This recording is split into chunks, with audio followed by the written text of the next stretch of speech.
우리 권사님께서 기도하실 때 강릉 이야기 하셨는데요. 강릉에 그 가뭄이 있어가지고 얼마나 힘들었을까. 그렇죠.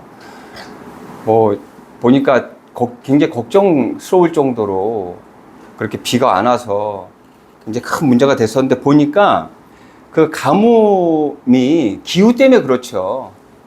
비가 오지 않아서 가뭄인 거예요. 그런데 그것 말고도 다른 이유들이 있었더라고요. 지형적으로 좀 그렇대요. 그곳이 굉장히 가파른 곳이잖아요. 산이 많고. 그러다 보니까 하천이 가파르고 폭이 좁대요. 그래서 물이 이게 굉장히 빨리 바다 쪽으로 내려가 버리는 거죠. 그러니까 머물지를 못하는 거예요. 그리고 또 인프라도 그렇고, 또 그 수원이, 그러니까 물을 대주는 그 수원이 한 군데밖에 없는 거예요. 그 오봉 저수지라는 그 한 곳. 그곳에서 거의 한 90% 가까이를 책임지는 거예요. 그러니까 단일 수원이다 보니까 그런 문제들이 좀 있었다. 그러니까 여러 가지들의 문제들이 있는 거예요. 기후적인 어떤 문제들도 있었지만 지역적인 문제, 어떤 여러 가지 문제들이 있었거든요. 그리고 그 강릉은 이번뿐만이 아니라 그 전에도 가뭄이 있었대요. 그러니까 예전에도 그러한 일들이 있었으면 그런 문제들을 좀 고쳐갔으면 좋았을 텐데, 그리고 이번에 대통령이 직접 가서 그 강릉시장하고 대화하는데 보니까 너무 답답하더라고요. 그 강릉시장은 자신들의 문제가 정확히 뭔지, 어떻게 해결해야 되는지 잘 모르는 것 같아요. 그 너무 안타깝더라고요.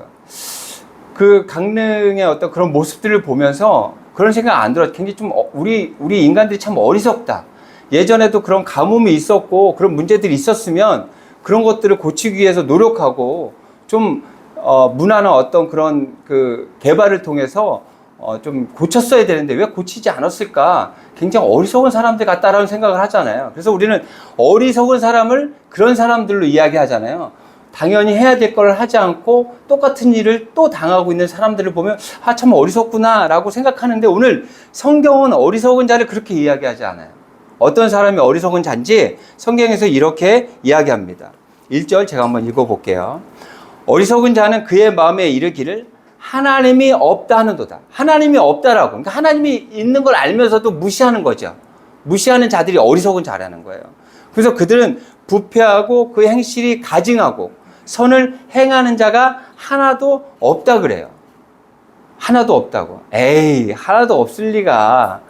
하나도 없대요. 그런데 정말로 너무 안타까운 일인데 하나도 없대요. 그 한 명에 제가 속하지 않나 봐요. 여러분들이 속하지 않나 봐요. 예레미야에 보면 그 이야기를 명확하게 이야기합니다. 예레미야 5장 1절 한번 볼까요? 뒤편이에요. 시편 뒤쪽에 예레미야 5장. 이사야 바로 뒤쪽입니다. 이사야 뒤쪽.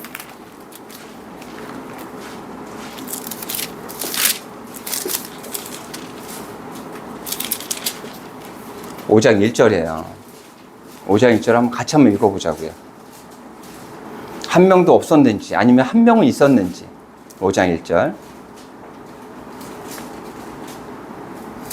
같이 읽어봐요. 시작. 너희는 예루살렘 거리로 빨리 다니며 그 넓은 거리에서 찾아보고 알라. 너희가 만일 정의를 행하며 진리를 구하는 자를 한 사람이라도 찾으면 내가 그 성읍을 용서하리라. 그래서 용서 받았을 것 같아요? 용서 못 받았을 것 같아요?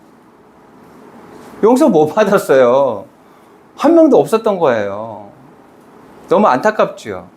왜 이렇게 죄로 가득할까요? 하나님이 계시는데도 불구하고. 그래서 제가 그 강릉의 그 가뭄을 보면서 이렇게 생각해 봤어요. 그 가뭄이 있는 이유가 다른 지역에는 비가 많이 옵니다. 그런데 왜 강릉에는 왜 비가 안 올까? 이 비구름이 있잖아요. 그 산맥을 넘어가지 못한다는 거예요. 그 산맥에 걸쳐가지고 비구름이 넘어가지 못하다 보니까 다른 지역에는 비가 많이 오는데 그 지역에는 비가 오지 못한다는 거예요. 하나님께서 계속 그 은혜를 허락하시는데도 불구하고 그 죄가 막는 것 같아요. 죄가 막는 거예요. 죄가 막아가지고 죄가 더 계속해서 확산이 되어져 가고 있는 거예요. 그런 생각이 들더라고요. 그러면서 성경에서 이렇게 말씀합니다. 3절이에요. 다 치우쳐 함께 더러운 자가 되고 손을 행한 자가 없으니 하나도 없도다. 제가 확인시켜 드렸죠. 그래서 또 이렇게 얘기합니다. 죄악을 행하는 자는 다 무지하냐. 다 무지하대요. 깨닫지 못한대요. 경고하는데도 깨닫지 못하는 거예요. 지금 그 이상 기후로 하나님께서 우리에게 계속해서 경고하고 있잖아요. 그런데 세상은 계속해서 욕심을 부리죠.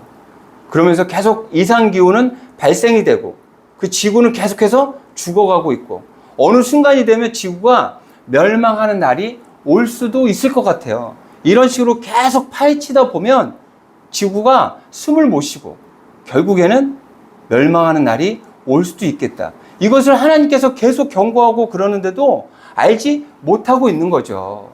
깨닫지 못하는 거예요. 그 경고를 있잖아요. 그 세상에서도 합니다. 세상에서. 그 모래시계 예전에 보셨죠? 여명의 눈동자 모래시계 어떻게 보면 사람들의 그 인생 드라마라고도 할 수 있는 아마 그런 드라마일 거예요. 그때 아마 그 드라마를 하면 바깥에 돌아다니는 사람들이 없다고. 그때는 거의 뭐 60% 70% 이렇게 나올 때 뭐 그럴 때였던 거죠. 모래시계. 모래시계 그 이름이 그 제목이 붙은 이유가 뭔지 아세요? 왜 모래시계인지 아세요? 저 몰랐거든요.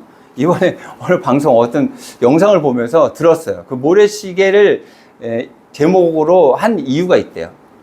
모래시계가요, 시계인데 우리 시계는 시간은 계속해서 이어지잖아요. 근데 이 모래시계는 끝이 있는 거예요. 다 내려가고 나면 끝이 있는 거예요. 그래서 그 모래시계를 통해 사람들한테 알리고 싶었던 거예요. 아무리 센 권력도 시간이 지나면 다 없어진다.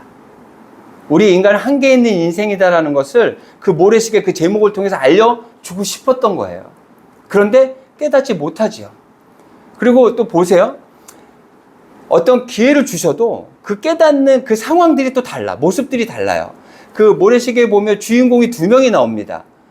그 2명이 나오는데 그 2명 다 똑같은 어려움을, 비슷한 어려움을 겪어요. 한 사람은 어머니가 요정을 하는데 그 권력이 있는 사람이 어머니를 굉장히 어렵게 만듭니다. 굉장히 무시하고. 그래서 그걸 보면서 그 아들이 나는 더 큰 힘을 가질 거야. 난 대통령이 되어서 저 나쁜 놈들에게 나는 복수를 할 거야. 그렇게 깨닫는 사람이 한 사람 있었고요. 또 한 사람은 아버지가 그 작은 그 지주예요. 그 농사를 짓는 분이에요. 그런데 그 농사를 짓는데 그 땅이 개발하는 사람들에게 필요했어요. 그래서 그 땅을 그 개발하는 사람들이 그것을 팔려고 그래요. 그런데 그 땅을 팔 수가 없는 거예요. 자기들은 농사를 지어야 되니까 팔 수가 없어요. 그러다 보니까 무고한 자꾸만 어려운 일들을 만들어서 자꾸만 걸고 넘어지는 거죠. 팔 수밖에 없도록 만드는 거예요. 그래서 자신에게 빨간 줄이 가면 아들에게 해가 끼칠까봐 결국에는 땅을 팔 수밖에 없어요. 너무 억울하죠. 못 가진 자의 억울함. 그 아버지가 그 아들에게 그렇게 이야기하면 너는 높은 사람이 되어서 힘 있는 사람이 되어서 나처럼 억울한 사람을 도와줘라. 그래서 대통령이 돼서 내가 복수하고 내가 응징할 거야 했던 사람은 뭐가 되냐면 정치 깡패가 돼요. 쉽게 권력을 얻으려고 한 거죠. 정치 깡패가 되고 한 사람은 뭐가 되냐면 검사가 돼요. 제대로 공부를 하고 그리고 결국에는 검사가 되죠.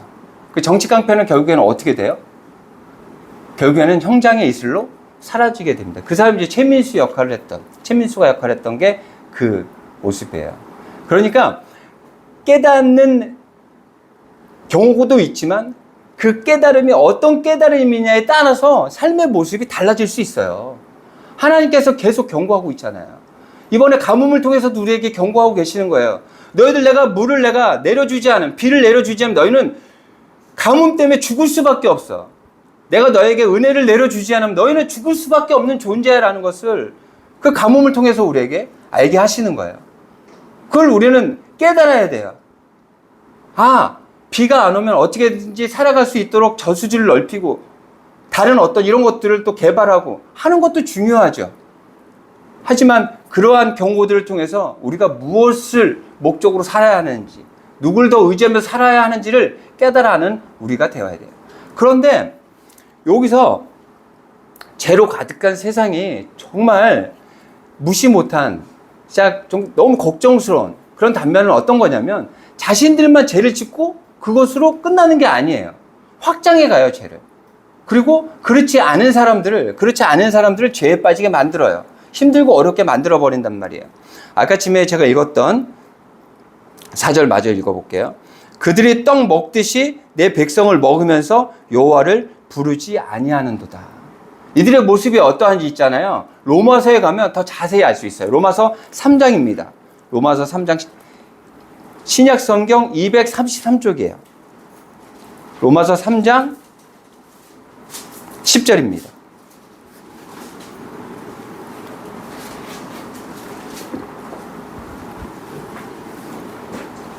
로마서 3장 10절.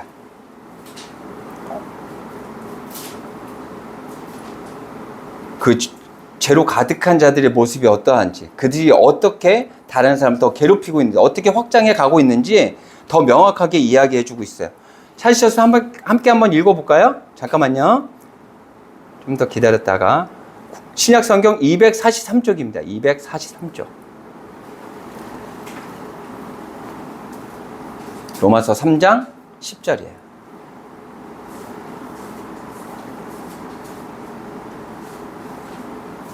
같이 읽어볼게요. 시작. 기록된 바 의인은 없나니 하나도 없으며 깨닫는 자도 없고 하나님을 찾는 자도 없고 다 치우쳐 함께 무익하게 되고 선을 행하는 자는 없나니 하나도 없도다. 그들의 목구멍은 열린 무덤이요 그 혀로는 속임을 일삼으며 그 입술에는 독사의 독이 있고 그 입에는 저주와 악독이 가득하고 그 발은 피 흘리는데 빠른지라. 파멸과 고생이 그 길에 있어 평강의 길을 알지 못하였고 그들의 눈앞에 하나님을 두려워함이 없느니라.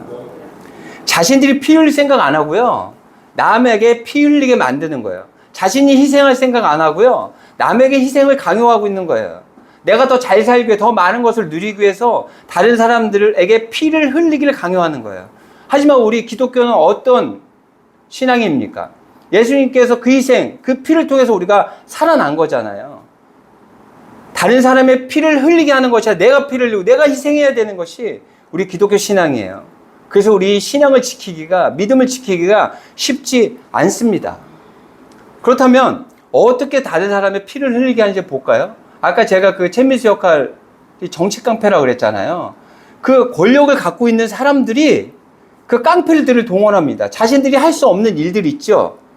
그 깡패들을 시켜요. 그러면서 깡패들에게 더 많은 조건들을 제시하죠. 줄 수 있다고. 그래서 깡패들이 자신이 원하는 일들을 하게끔 만듭니다. 그리고 나중에 문제가 되면 어떻게 돼요? 깡패들에게 다 덤태기를 씌우죠. 그래서 결국에 자신들은 빠져나가고 깡패들만 그 벌을 받게 되는 거예요. 그런데 이런 모습들이 지금은 많지 않지만 그 드라마에만 있었던 것이 아니라 예전에 정말로 있었던 일들이에요. 그래서 사람들을 그렇게 이용한다니까요. 죄가 그래요. 다른 사람들을 이용해서 내 배를 불리려고 하는 거, 그것이 다 죄인 거예요. 그렇다면 우리 일상생활에서는 이런 모습 보기 힘들잖아요. 그 어떤 모습이 있을까? 제가 아침에 그 공원 산책하는데 그 공원에 이런 것이 있어요. 그 밭을 만듭니다. 개인 밭을 만들어서 그것을 대여해줘요.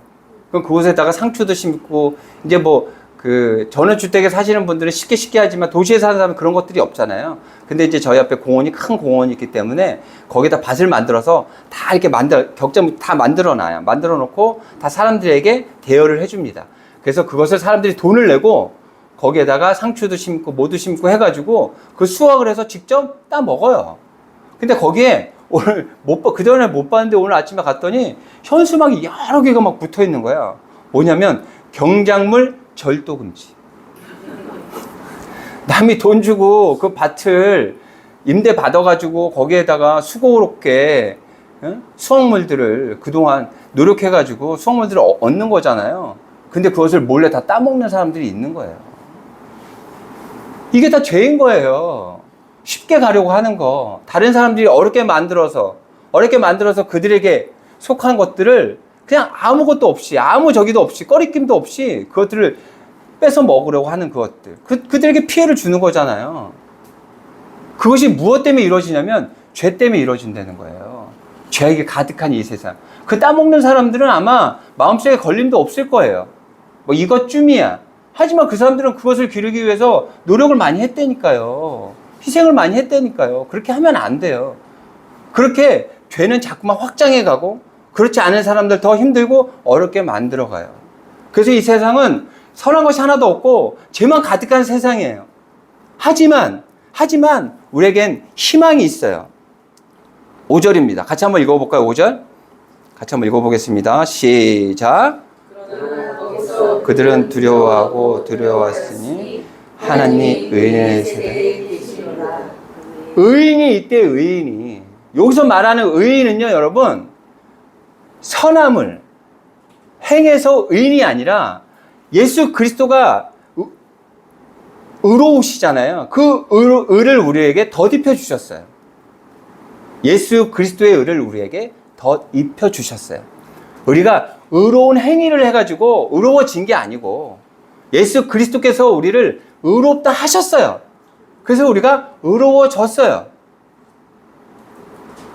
우리도 죄를 저지르는 그런 부족한 연약한 인간이지만 하나님께서 예수 그리스도의 의를 우리에게 덧입혀 주셔서 우리를 의롭다 하셨어요.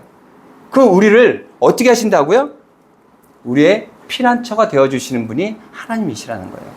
그 죄로부터 우리가 피할 수 있는 길이 있다라고 지금 말씀하고 있는 거예요. 죄같이 완전히 평만한, 죄가 가득한 이 세상을 살아가는 우리가 피할 수 있는 곳이 있다라는 거예요. 하나님께서 그 피할 수 있는 피난 장소가 되어 주신다는 거예요. 그렇게 될 때 어떻게 되냐면 7절입니다. 제가 읽어볼게요. 이스라엘의 구원이 시온에서 나오기를 원하도다. 여호와께서 그의 백성을 포로된 곳에서 돌이키실 때 야곱이 즐거워하고 이스라엘이 기뻐하리로다. 포로된 이 제약된 이 세상에서 우리를 구하실 분이 그 하나님이신데 우리는 그 하나님, 그 피난처로 피해야 한다라는 것을 성경을 통해서 말씀하고 있어요. 제가 자주 만나는 동기 중에 제가 전에도 말씀드렸잖아요. 목공하는, 그래서 문하고 문틀 하는 그 친구가 있어요. 그래서 그 친구하고 또 하여튼 여러 명 같이 만나서 공부도 하고 함께 시간을 같이 보내는 그런 친구가 있는데 그 친구는 개척한 지가 좀 됐죠. 근데 이번에 그 교회에 어떤 그 공간이 만들어졌어요.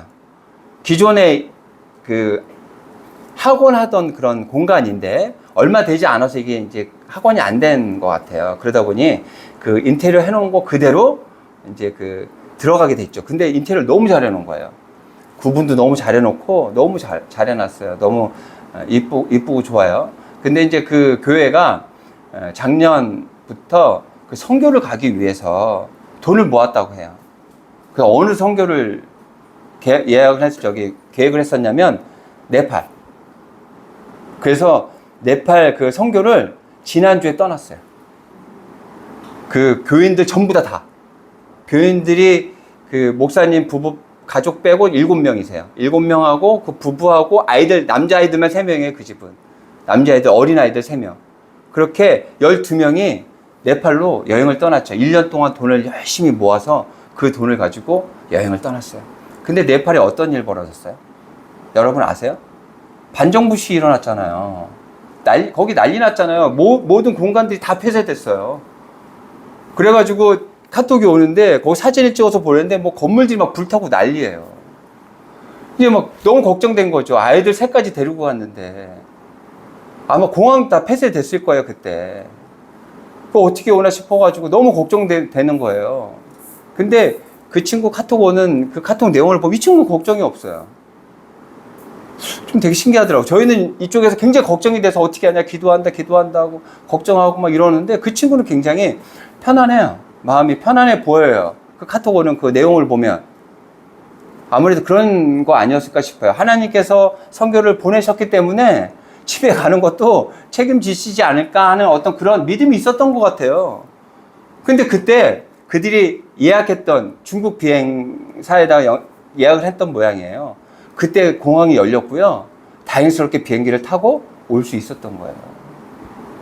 하나님께서 우리가 죽음 이후에 그 길을 열어서 우리의 영생의 길로 우리를 인도하시잖아요. 그러기 전에도 이 땅의 삶을 살아갈 때도 정말 막혔던 그 길을 열어가지고요. 우리를 피난하게 만드시고 우리에게 도움을 주시는 그 하나님의 바로 우리의 하나님이라는 것을 오늘 말씀을 통해서 알려주시는 거예요. 우리가 세상이 다 죄로 가득했는데 죄로 가득한데 어떻게 합니까? 맨날 손해봐야 되는데요. 아니요. 하나님께 피하라는 거예요. 하나님이 피난처 대주신다는 거예요. 그러면 우리가 죄를 이길 수 있는 거죠. 어떻게 해요? 우리가 가서 싸워서 이길 수 있는 게 아니고요.